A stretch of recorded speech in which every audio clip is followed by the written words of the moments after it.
Negara yang dipanggil apabila diperlukan. Kekuatan tersembunyi Malaysia. Pihak yang menguasai Malaysia memegang kunci kemenangan perang.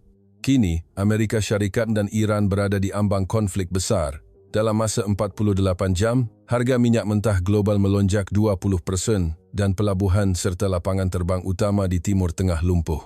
Ketika dunia menahan nafas kerana ketakutan akan perang yang lebih meluas, satu nama yang sama sekali tidak dijangka disebut berulang kali di dalam bilik mesyuarat strategik, Malaysia. Mengapa sebuah negara di Asia Tenggara dibincangkan dalam sebuah mesyuarat perang? Inilah realiti kedaulatan dan kedudukan strategik yang akan kami dedahkan. Di mana sahaja anda mendengar ini, jangan lupa untuk melanggan dan menyukai.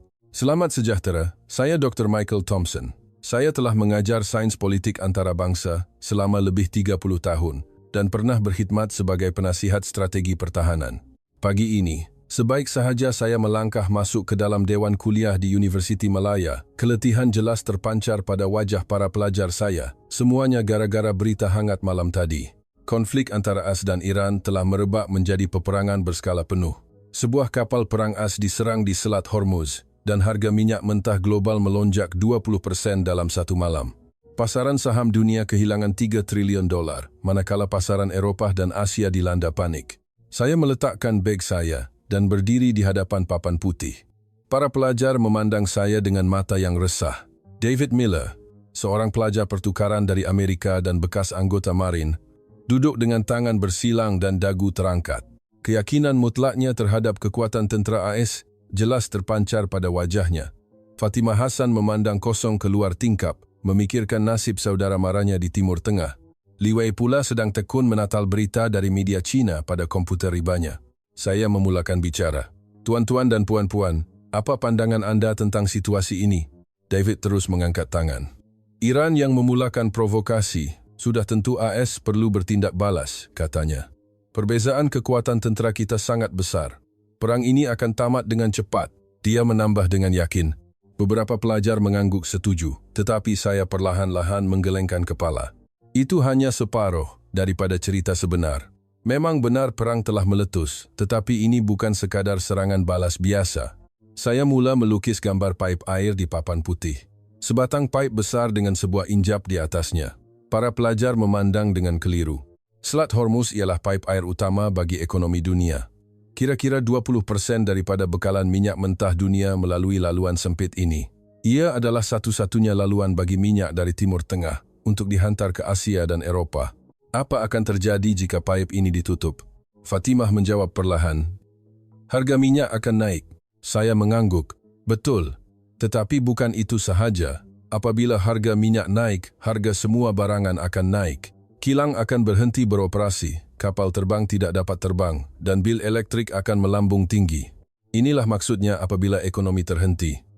Iran kini memegang injap paip itu. Mereka telah mengisytiharkan akan menutup selat itu jika AS akan menyerang. Mereka akan menumpahkan minyak, menembak peluru berpandu, dan melepaskan drone untuk memastikan tiada kapal tangki yang dapat melaluinya. David berkata dengan sinis. Adakah tentera laut AS akan berdiam diri? Saya memandangnya. Sudah tentu tidak. Itulah sebabnya 2 buah kapal pengangkut pesawat kini berada di Teluk Parsi dan jet-jet pejuang bersiap sedia. Tetapi masalahnya, Iran juga bukan bodoh. Mereka tahu mereka tidak boleh menang dalam pertempuran bersemuka dengan AS. Jadi, mereka memilih strategi yang berbeza, strategi asimetri. Saya melukis beberapa titik kecil di papan putih. Iran akan melepaskan ratusan drone murah secara serentak. Kos pembuatan setiap drone ini mungkin kurang daripada 5,000 Riyal. Tetapi untuk menembaknya jatuh, kita perlu menggunakan peluru berpandu yang berharga jutaan ringgit. Kira-kiranya tidak masuk akal.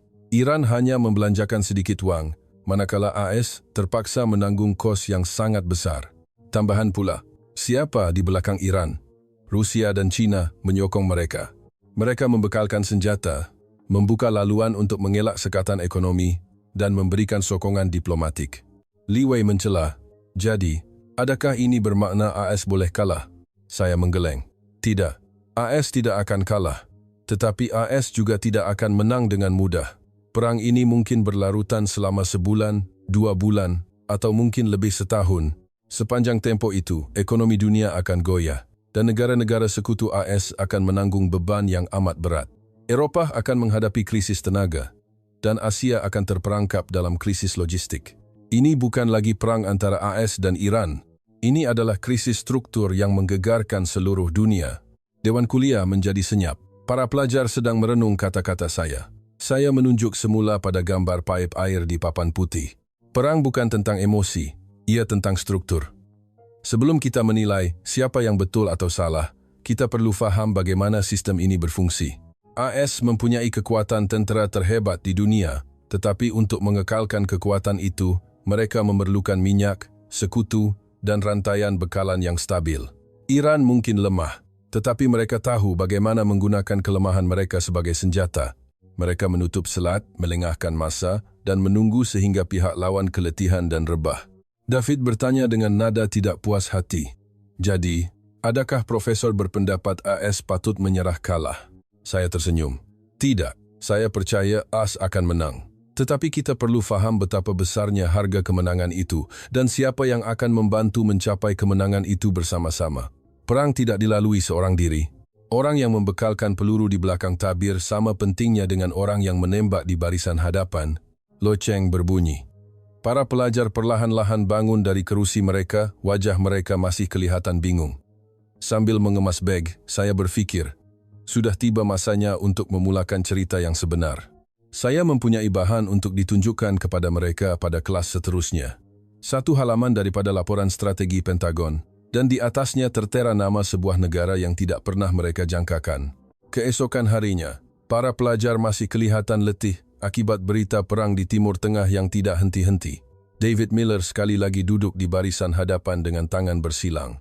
Fatimah Hassan telah membuka buku catatannya dan menunggu dengan senyap. Li Wei sedang membaca artikel analisis dari media Cina di komputernya.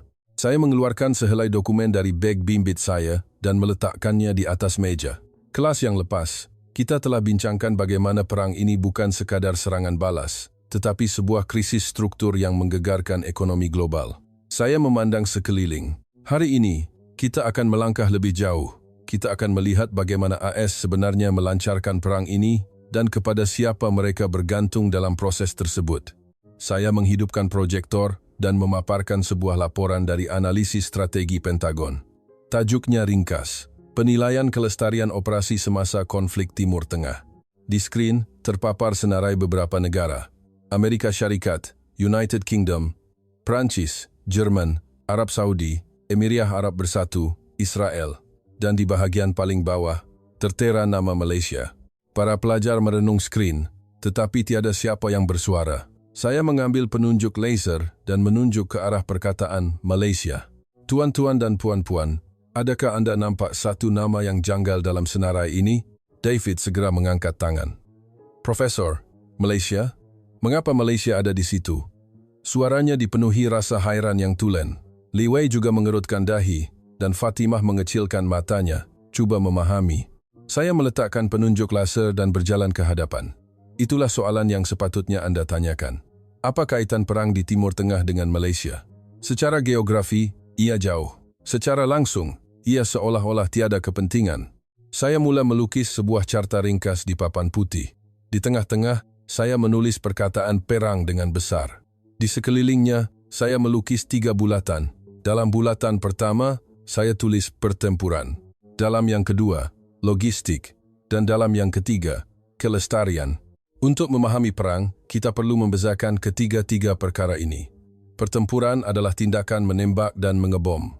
Logistik adalah tugas membekalkan peluru dan bom secara berterusan. Dan kelestarian adalah sistem yang membolehkan semua itu bertahan untuk jangka masa yang panjang. David mencela, bukankah AS mempunyai ketiga-tiganya? Kita adalah tentera terkuat di dunia. Saya mengangguk. Betul. Dari segi keupayaan pertempuran, AS memang dominan. Tetapi logistik dan kelestarian adalah isu yang berbeza, terutamanya apabila berperang beribu-ribu kilometer dari tanah air. Saya menukar slide. Di skrin, terpapar senarai keperluan tentera Asalak untuk menjalankan operasi di Timur Tengah. Pangkalan yang stabil dan sistem pertahanan yang kukuh. Bekalan bahan api yang tidak terputus. Pengangkutan logistik yang lancar. Rangkaian maklumat masa nyata. Kerjasama negara sekutu. Para pelajar mula mencatat. Saya menunjuk pada item pertama. Pangkalan tentera AS tersebar di seluruh Timur Tengah, Qatar, Bahrain, Kuwait, Arab Saudi, UAE, tetapi minggu lepas, apa yang Iran lakukan? Mereka melepaskan berpuluh-puluh drone berhampiran pangkalan tentera udara Saudi. Mujurlah ia berjaya dipintas. Tetapi bagaimana jika pertahanan itu gagal? Fatimah menjawab dengan berhati-hati, pangkalan AS akan rosak. Saya mengangguk. Tepat. Dan AS terpaksa membuat pilihan. Sama ada mengundurkan tentera atau menghantar lebih banyak aset pertahanan. Kedua-duanya memerlukan kos yang sangat besar. Inilah sebabnya mengapa penting bagi negara sekutu tempatan untuk mempunyai keupayaan pertahanan mereka sendiri. Mereka bertindak sebagai perisai, membolehkan tentera AS fokus pada serangan. Li Wei mengangkat tangan. Jadi, biarlah negara seperti Arab Saudi atau UAE bertahan sendiri, bukan? Saya menukar slide sekali lagi. Slide baru menunjukkan status pemerolehan sistem pertahanan udara oleh negara-negara Timur Tengah. Arab Saudi telah melabur lebih 30 bilion dolar dalam tempoh 3 tahun untuk membina rangkaian pertahanan udaranya. Mereka membeli radar terkini, peluru berpandu pemintas, dan sistem kawalan. Tetapi, dari mana sistem ini dibuat? Saya zoom masuk pada satu bahagian skrin. Ia menunjukkan pecahan pembekal mengikut negara. AS mendahului, tetapi nama kedua yang paling menonjol ialah Malaysia. Para pelajar merenung skrin dengan teliti. David mengerutkan dahinya. Li Wei kelihatan hairan. Fatimah meletakkan tangan di dagunya, berfikir. Adakah Anda faham apa maksudnya ini? Sebahagian besar sistem radar dan komponen optoelektronik yang digunakan oleh Arab Saudi untuk menangkis drone Iran sebenarnya dihasilkan dengan teknologi dan kepakaran dari Malaysia. Saya kembali ke papan putih dan menambah lukisan pada carta saya. Saya meletakkan pangkalan AS di tengah dan melukis rangkaian pertahanan sekutu sebagai bulatan sepusat di sekelilingnya. Jika barisan pertahanan pertama ini runtuh, tentera AS terpaksa berdepan secara langsung. Tetapi jika barisan pertahanan pertama ini kukuh, tentera AS boleh menumpukan perhatian sepenuhnya pada serangan. David membantah. Tetapi itu semua hanyalah peralatan sokongan, bukan? Terasnya masih sistem senjata AS. Saya perlahan-lahan menggelengkan kepala. Dalam perang, tidak ada istilah utama dan sokongan. Setiap komponen mesti berfungsi dengan sempurna agar sistem berjalan. Jika radar rosak, peluru berpandu tidak boleh dilancarkan. Jika sistem kawalan lumpuh, senjata sehebat manapun tidak berguna. Ia seperti kereta. Enjin mungkin hebat, tetapi jika tayar pancit, ia tidak boleh bergerak. Saya mengangkat laporan itu semula. Mengapa Pentagon memasukkan Malaysia dalam laporan ini? Ini bukan sekadar tanda hormat atau isyarat diplomatik. Ia kerana sumbangan Malaysia benar-benar diperlukan oleh AS untuk mengekalkan operasi di Timur Tengah. Bukan sahaja dalam sistem pertahanan, tetapi juga dalam bidang lain, pengangkutan tenaga, perolehan bahan strategik, dan sistem maklumat, semuanya saling berkaitan. Fatimah bertanya, Profesor, adakah ini bermakna AS tidak boleh berperang tanpa Malaysia? Saya berhenti sejenak. Bukannya tidak boleh, tetapi ia akan menjadi jauh lebih sukar. Kos akan meningkat berkali-kali ganda, masa akan menjadi lebih lama, dan risiko akan bertambah besar. Perang masih boleh berlaku, tetapi kecekapan akan menurun. Dan kecekapan yang menurun akan membawa kepada sentimen awam yang negatif di dalam negara yang akhirnya akan mewujudkan tekanan politik.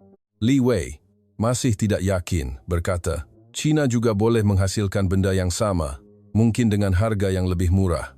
Saya tersenyum. Secara teori ya, tetapi semasa perang, tiada siapa yang mahu bereksperimen. Hanya rantaian bekalan yang terbukti dan dipercayai akan digunakan. Untuk beralih kepada pembekal baru, ia memerlukan ujian, integrasi, dan latihan selama bertahun-tahun. Perang tidak akan menunggu. Dewan kuliah menjadi senyap. Para pelajar sedang memikirkan kata-kata saya. Perang mungkin meletus di barisan hadapan. Tetapi kekuatan untuk bertahan datang dari belakang tabir. AS memang terkuat di dunia, tetapi untuk mengekalkan kekuatan itu, mereka memerlukan ramai sekutu dan rakan kongsi. Malaysia hanyalah salah satu daripadanya, tetapi ia adalah satu komponen yang tidak boleh hilang. David tidak lagi membantah. Saya memadam papan putih sambil berfikir. Pelajar-pelajar ini mula memahami realiti. Tetapi saya tahu masih ada keraguan. Bagaimana sebenarnya kaitan ini berfungsi? Mengapa mesti Malaysia? Kelas seterusnya, saya perlu pergi lebih mendalam. Mengenai ekonomi serangan drone dan mengapa senjata murah mengubah lanskap peperangan.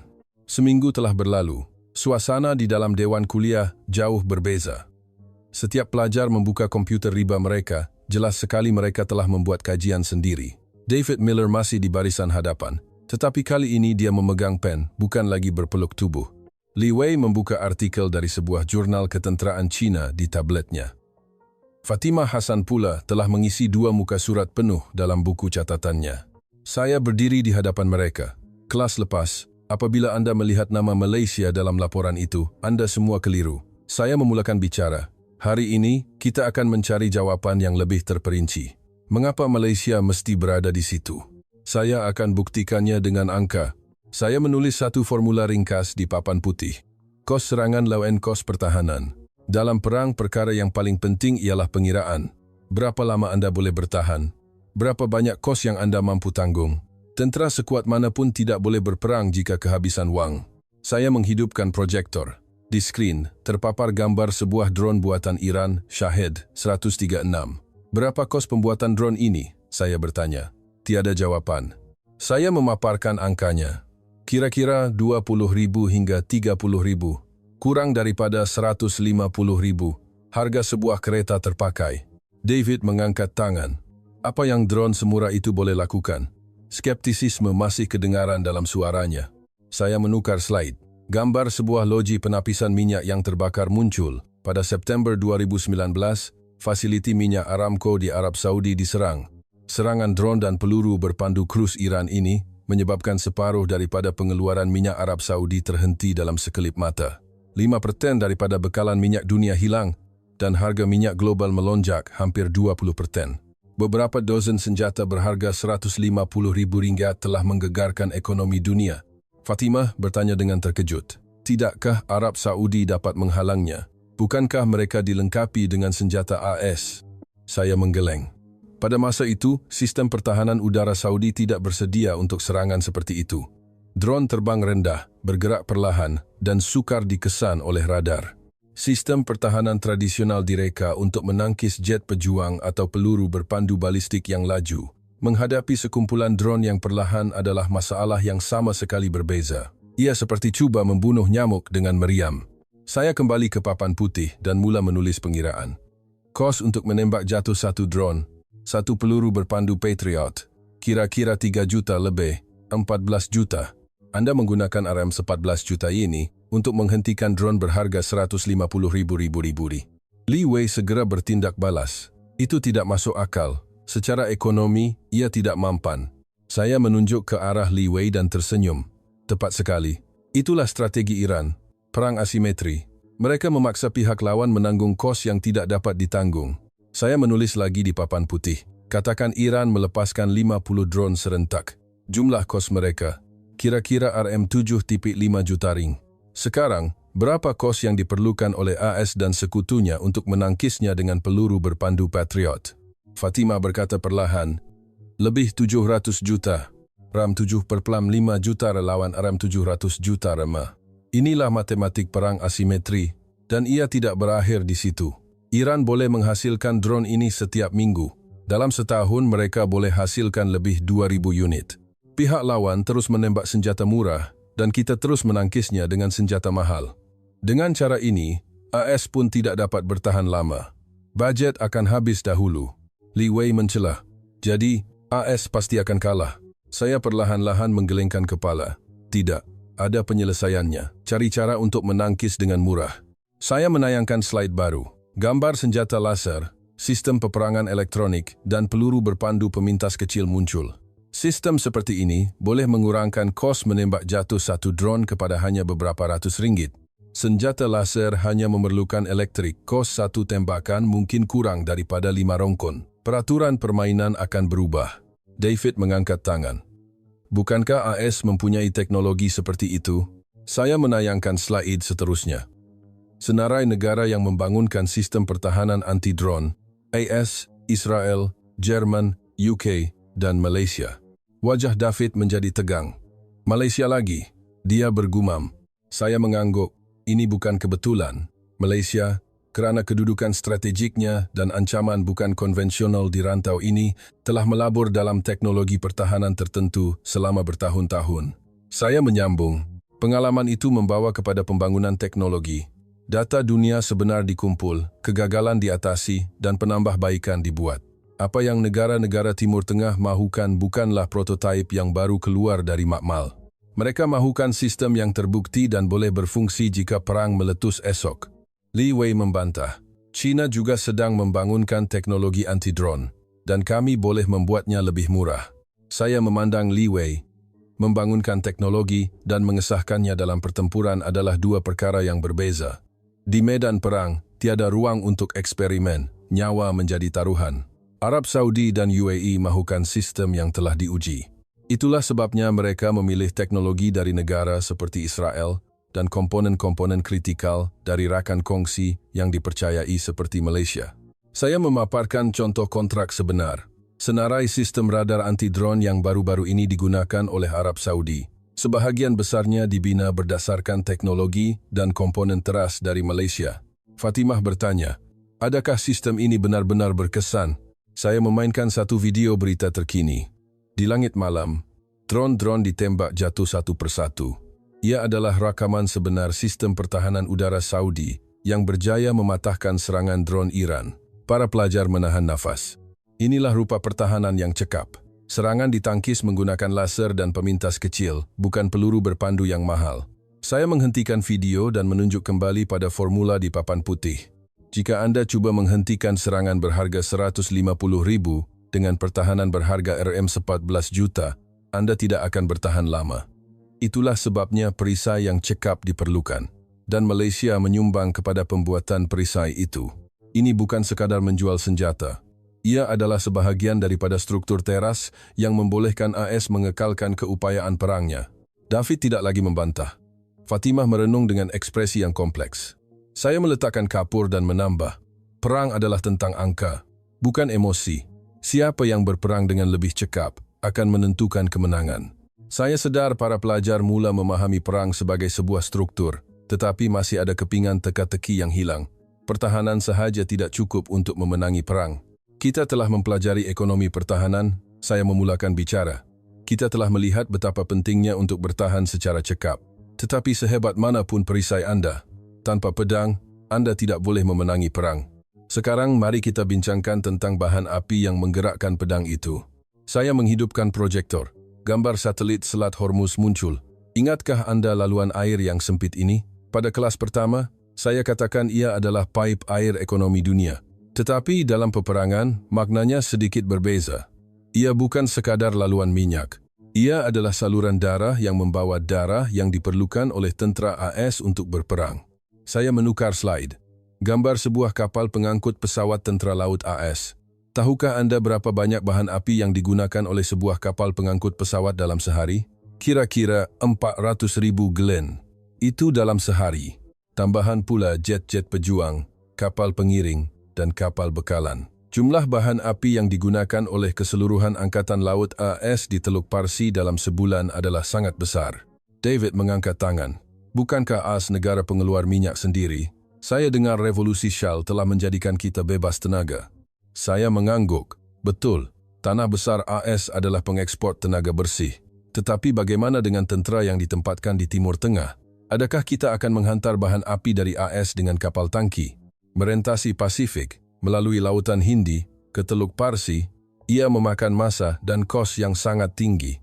Saya memaparkan peta. Laluan perkapalan dari AS ke Timur Tengah ditandakan dengan garisan merah yang panjang. Sebaliknya, laluan dari negara pengeluar minyak Teluk ke Pangkalan AS ditandakan dengan garisan hijau yang sangat pendek.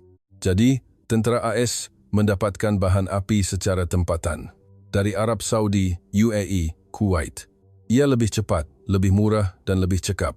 Tetapi ada satu lagi elemen penting dalam rangkaian tenaga ini. Saya menukar slide. Kali ini, ia menunjukkan peta Asia Tenggara dengan Selat Melaka ditandakan dengan jelas. Iran mungkin boleh mengancam Selat Hormuz, tetapi urat nadi logistik global yang sebenar untuk sekutu-sekutu utama AS di Asia Jepun dan Korea Selatan adalah di sini. Jika bekalan tenaga ke negara-negara ini terganggu, ekonomi mereka akan lumpuh. Ini akan mewujudkan tekanan politik yang hebat ke atas AS untuk menamatkan konflik dengan cepat, walau apapun kosnya. Stabiliti Selat Melaka adalah sama pentingnya dengan kestabilan Selat Hormuz. Li Wei mencela. Jadi, apa kaitan Malaysia dengan ini? Malaysia, bersama jirannya, adalah penjaga selat ini. Keselamatan dan kestabilan laluan ini adalah kritikal. Tentera Laut Diraja Malaysia memainkan peranan penting dalam rondaan anti-lanun dan keselamatan maritim. Ini membolehkan Tentera Laut Asrakas menumpukan asetnya di zon konflik dengan kepercayaan bahawa rantaian bekalan kepada sekutu-sekutunya adalah selamat. Ia adalah satu bentuk pembahagian kerja strategik yang tidak kelihatan. Saya menukar slide lagi, kali ini menunjukkan sebuah kapal sokongan luar pesisir OSV yang canggih. Selain itu, apabila konflik berlarutan, bukan sahaja minyak yang terjejas, tetapi keseluruhan infrastruktur tenaga, pelantar minyak, saluran pipe bawah laut, dan terminal LNG memerlukan penyelenggaraan dan perlindungan. Siapa yang membina dan menyelenggara kapal-kapal sokongan khusus ini untuk rantau ini? Malaysia adalah salah satu peneraju dunia dalam pembinaan kapal sokongan luar pesisir. Kapal-kapal buatan Malaysia inilah yang memastikan infrastruktur tenaga di rantau ini terus berfungsi walaupun semasa krisis. Para pelajar mula melihat gambaran yang lebih besar.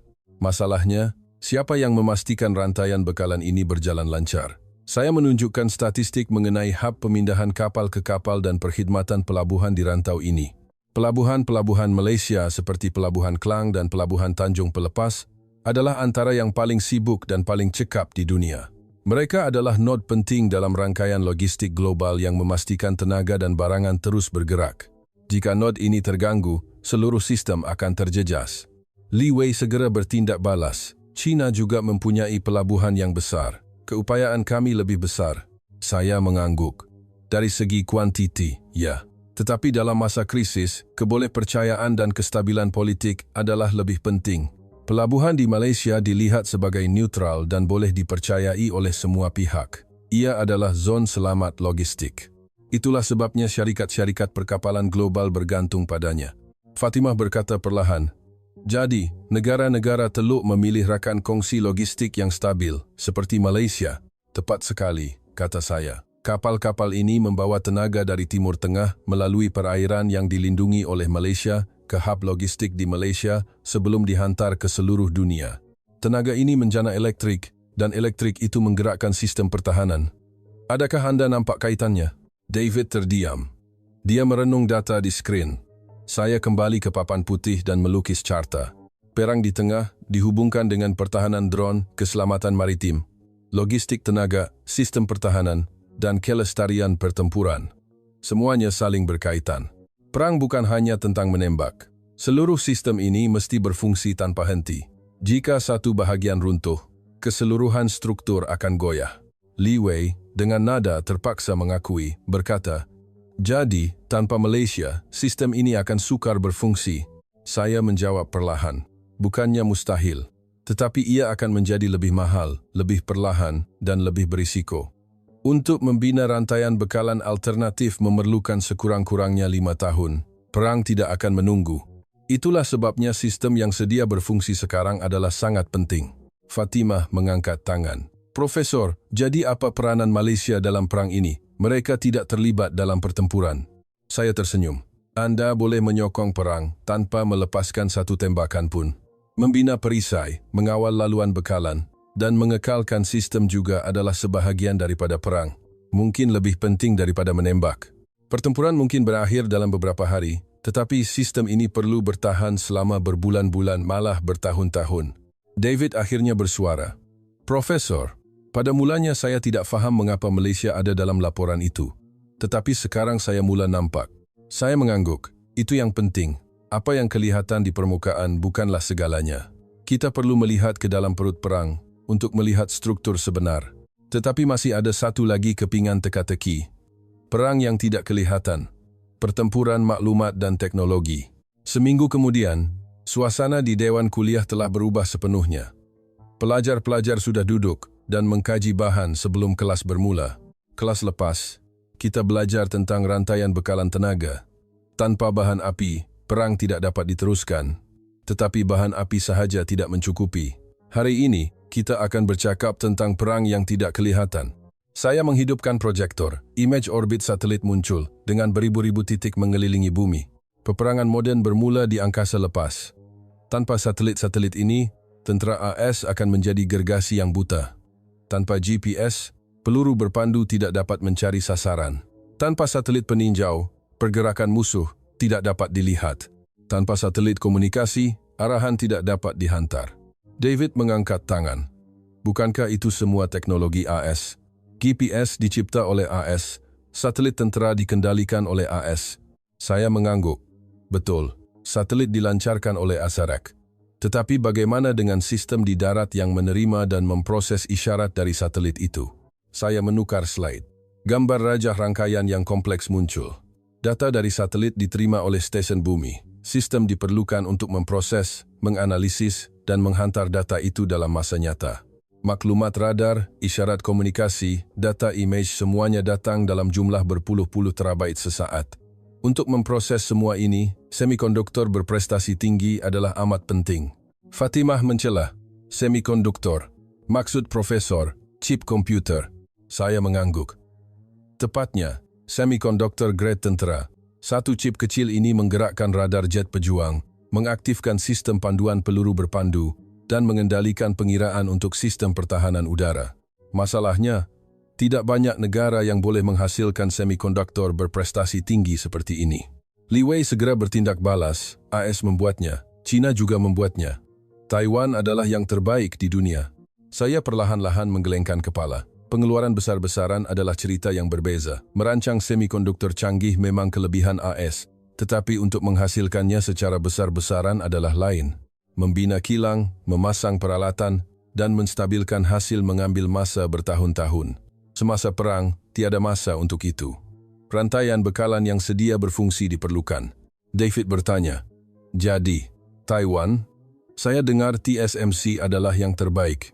Saya berhenti sejenak. Taiwan sememangnya bertaraf dunia, tetapi ada risiko geopolitik. Apabila ketegangan antara China dan Taiwan meningkat, bekalan menjadi tidak stabil. Itulah sebabnya AS sedang berusaha untuk mempelbagaikan rantaian bekalannya. Saya menukar slide. Graf kapasiti pengeluaran semikonduktor pelbagai negara muncul. Apabila bercakap tentang reka bentuk chip, AS mendahului. Apabila bercakap tentang pembuatan chip fabrikasi, Taiwan adalah raja.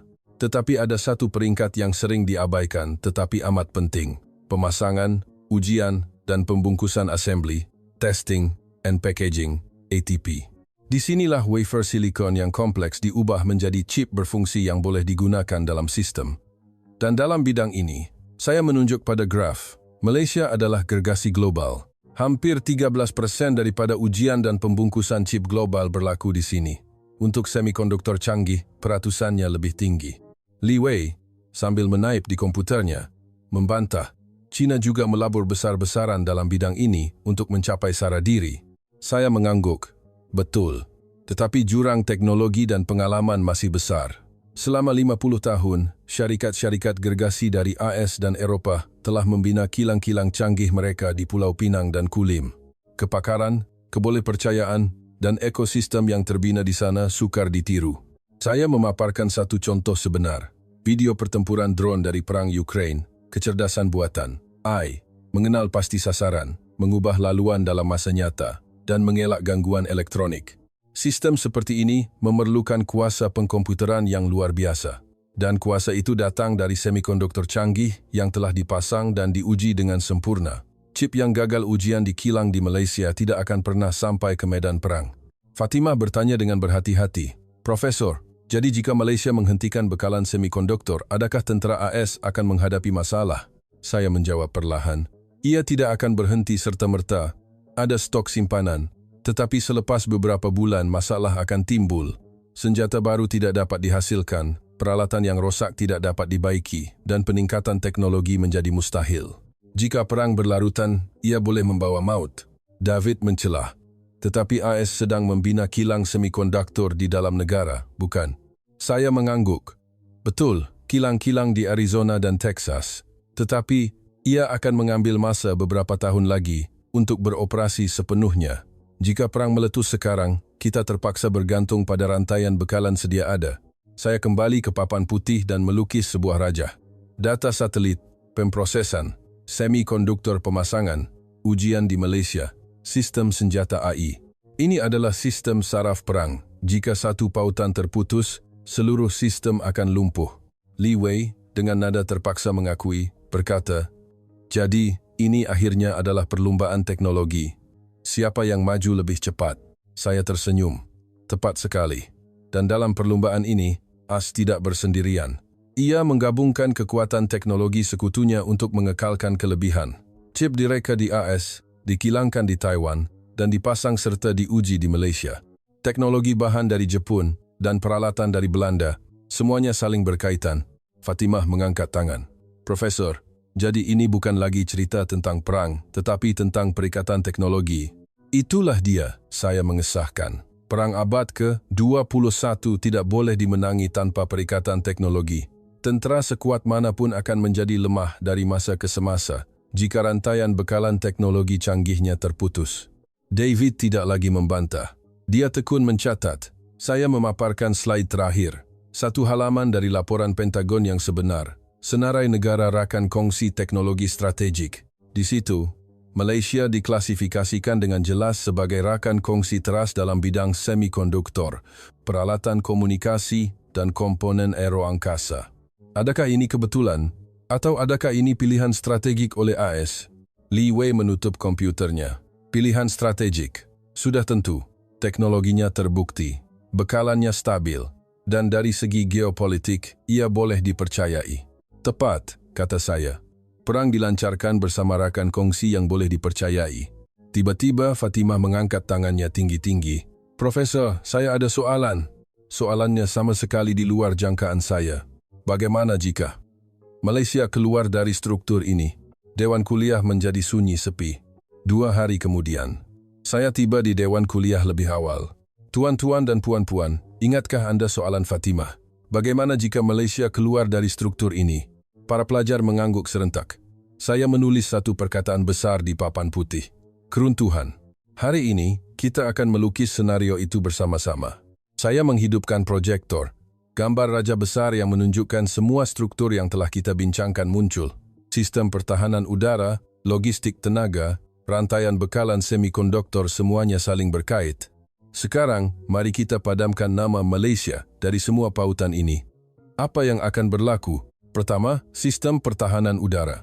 Sebahagian besar komponen teras untuk sistem radar anti-drone di Arab Saudi dan UAE datang dari Malaysia. Jika ia berhenti, apa yang berlaku? David menjawab, "Gantikan dengan sistem ASR." Saya menggeleng. Isu masa dan kos. Sistem AS berharga 2 kali ganda lebih mahal dan penghantaran mengambil masa 2 tahun. Arab Saudi mempunyai 15 pangkalan pertahanan. Untuk menggantikan semuanya, bajet akan meningkat 3 kali ganda dan mengambil masa sekurang-kurangnya 3 tahun. Selama 3 tahun itu, akan ada lubang dalam perisai pertahanan mereka, dan Iran tidak akan melepaskan peluang itu. Kedua, pengangkutan tenaga dan logistik. Ingat projek OSV dan kecekapan pelabuhan Malaysia? Tanpa peranan Malaysia dalam memastikan keselamatan Selat Melaka dan menyediakan hub logistik yang stabil, kos pengangkutan tenaga ke Jepun dan Korea Selatan akan melambung tinggi. Tekanan politik akan meningkat ke atas sekutu AS. Li Wei mencelah, "Gunakan pelabuhan China." Saya menunjukkan data. Itu akan mewujudkan kebergantungan strategik yang tidak diingini oleh AS semasa konflik. Ia akan menyerahkan terlalu banyak pengaruh kepada pesaing. Ketiga, rantaian bekalan semikonduktor. Saya melukis carta baru di papan putih. Penguasaan 13% dalam ATP global. Dengan kepakaran dalam chip canggih, ini tidak boleh diganti dalam sekelip mata. Saya memaparkan hasil simulasi dari laporan sulit, sebuah badan pemikir Pentagon. Jika bekalan dari kilang-kilang di Malaysia terhenti, pengeluaran senjata baru tentera AS akan berkurangan sebanyak 30% dalam masa 6 bulan dan jatuh kepada kurang separuh selepas setahun. Para pelajar menahan nafas. David akhirnya bersuara, "Profesor, jadi adakah ini bermakna AS tidak boleh berperang dengan baik tanpa Malaysia?" Saya berhenti sejenak. Masih boleh berperang, tetapi kosnya akan berkali-kali ganda lebih tinggi, masa akan berkali-kali ganda lebih lama, dan perikatan akan goyah. Jika perang singkat, ia boleh bertahan. Tetapi jika ia menjadi perang jangka panjang, keseluruhan sistem akan mula retak. Saya melukis garis masa di papan putih. Bulan pertama, bertahan dengan stok. Bulan ketiga, kekurangan komponen bermula. Bulan keenam, operasi mula terjejas. Selepas setahun, keseluruhan strategi perlu dikaji semula. Li Wei menutup komputernya. Jadi, Malaysia sebenarnya adalah kelemahan AS. Saya menggeleng. Sebaliknya, Malaysia adalah kekuatan AS. Kerana adanya Malaysia, AS boleh berperang dengan cekap. Tanpa Malaysia, AS terpaksa membelanjakan lebih banyak wang, masa dan sumber. Itulah nilai sebuah perikatan. Anda boleh melakukan semuanya sendiri tetapi tidak cekap, atau melakukannya bersama rakan kongsi dengan cekap. Fatimah mengangkat tangan. Jadi, Malaysia mempunyai pengaruh yang besar dalam perang ini. Pengaruh adalah perkataan yang perlu berhati-hati, jawab saya. Tetapi sangat diperlukan adalah jelas. Ia berada pada kedudukan di mana jika ia hilang, keseluruhan sistem perlu dilaraskan semula. Itulah nilai strategik yang telah dibina oleh Malaysia selama 50 tahun. David berdiri. Profesor, sejujurnya, sebelum ini saya hanya menganggap Malaysia sebagai sekutu kecil AS, tetapi sekarang pandangan saya berbeza. Tanpa Malaysia, keupayaan perang AS sendiri akan lemah dengan ketara. Ini bukan sekadar perikatan, ia adalah satu keperluan strategik. Saya mengangguk. Tepat sekali. Di sebalik askar yang menembak, ada kilang yang membuat peluru. Di sebalik kilang itu, ada elektrik yang menggerakkannya. Di sebalik elektrik itu, ada tenaga yang menjananya, logistik yang menghantarnya, dan chip yang mengawalnya. Semuanya saling berkaitan. Dan di suatu tempat dalam rantaian itu, Malaysia memainkan peranan penting. Beberapa hari kemudian, pada hari kelas terakhir, Dewan kuliah penuh sesak, malah ada yang berdiri di koridor. Khabar angin telah tersebar. Saya menghidupkan projektor. Paparan berita masa nyata muncul. Ini berlaku semalam. Saya menunjuk pada sebuah artikel. Arab Saudi mengumumkan pemerolehan sistem pertahanan tambahan. Kontraktornya, sebuah firma teknologi dari Malaysia. Artikel seterusnya. Syarikat perkapalan global menandatangani perjanjian jangka panjang dengan pelabuhan Tanjung Pelepas untuk menjadikannya hub pemindahan utama di Asia Tenggara. Artikel terakhir. Jabatan Pertahanan Aslahan AS mengumumkan pelan pengukuhan rantaian bekalan semikonduktor dengan sekutu, menamakan Malaysia sebagai rakan kongsi utama. Adakah ini semua kebetulan? Saya bertanya. Atau adakah struktur yang kita pelajari benar-benar berfungsi? David mengangkat tangan. Ia adalah struktur, profesor, satu keniscayaan. Apabila perang meletus, AS memerlukan rakan kongsi yang terbukti, dan Malaysia berada di kedudukan itu. Saya melukis satu bulatan besar di papan putih. Perang di tengah, dikelilingi oleh kekuatan tentera, kekuatan ekonomi, teknologi, perikatan, dan kelestarian. Untuk setiap elemen, saya menandakan sumbangan Malaysia. Inilah peta peperangan moden. Tiada satu negara pun yang boleh memiliki semuanya. David berdiri. Profesor, jika begitu, mengapa Malaysia sentiasa merendah diri? Dengan peranan sepenting ini, mengapa mereka tidak bersuara lantang? Saya berhenti sejenak sebelum menjawab. Itulah strateginya. Kuasa besar mempamerkan kekuatan mereka. Mereka menghantar kapal pengangkut pesawat, melancarkan peluru berpandu, tetapi negara yang benar-benar kuat bertindak secara berbeza. Mereka bekerja dalam senyap, membina sistem, dan menunggu untuk dipanggil apabila diperlukan.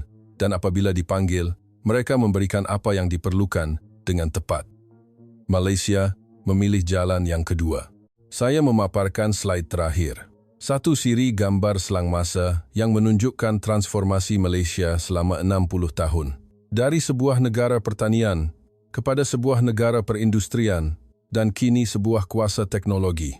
Negara ini telah membuat pilihan, bukan untuk mengancam dunia dengan kekuatan tentera, tetapi untuk membantu dunia dengan kekuatan teknologi, bukan pengasingan dan konfrontasi, tetapi kerjasama dan integrasi. Hasilnya adalah struktur yang kita lihat hari ini.